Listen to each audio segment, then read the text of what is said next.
I'm standing with short Jim Ogan. I've got to kind of reach way up to get that mic up to him, but I want you just to listen in. We want to talk a little about some things that are happening here at the Community of Faith. Jim, you serve as the chairperson of our Community of Faith leadership team. What role does that team play on our campus? Joel, a couple of things occur to me. Talk to me. One is that we really need to understand and deal with the fact of what are the opportunities that our family faces. That is, the community of faith, our family faces within our community. And the other is, how do we serve our greater community and the world around us?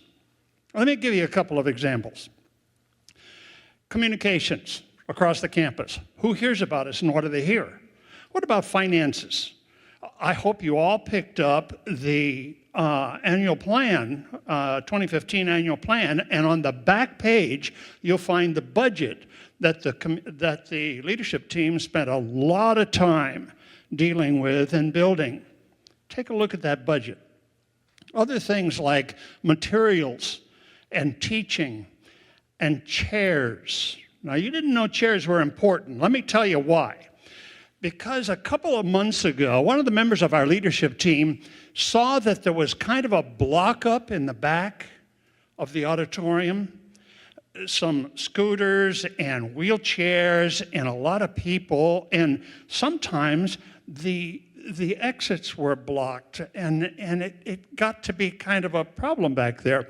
But most of all, nobody on Channel 4 could see the last four rows. Our camera does not depress enough for people to see their friends. Now, we've got bedbound folks and folks in the towers and folks over at Providence Place that look forward on Sunday morning to see you. You didn't know that, did you? That's very important to them, those that can't be with us in person. And so what this person on our team says, that's an easy problem. We'll just all take all the chairs and move them forward. And we did. Smarts. And so we got a little less room up here, but we can see more people back there. That was a critical issue. Now, you wouldn't think it was, but it was. Jim, this Thursday, our leadership team goes off campus for a day of strategic planning. What do we mean when we talk about strategic planning? Yeah, that's another good one. You remember what happened last Thursday? You set up 3 specific times, morning, afternoon, and evening, when you invited people to come in and you would just listen to them.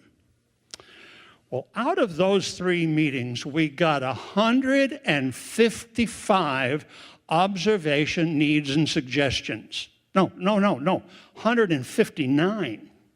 I counted them this morning. 159 needs, observations, and suggestions. We can't deal with all those in the next 6 months. We can't do that. But what strategic planning is knowing what to do next. Think about it. So how can our people here pray for us this coming Thursday as we plan and deliberate? Did you got a bulletin? Did you get a bulletin when you came in? Of course you did. Take a look at it. Take a look at your bulletin. You got the bulletin handed to you by our fine team of greeters that are at that door every Sunday morning to hand you a bulletin and tell you how good you look. Isn't that right? Isn't that what they do? Of course they do. And you feel greeted and you feel good. Well, if you'll turn that bulletin over on the back, you will find Community of Faith Leadership Team. There you will see the names. This next week, Thursday, we will be off campus. Our team will be off campus for the better part of the whole day. In your praying, mention us by name. Ask God to give us wisdom, understanding, and courage. Thanks, Jim, so much. And now I want to lift our congregation into God's presence in prayer.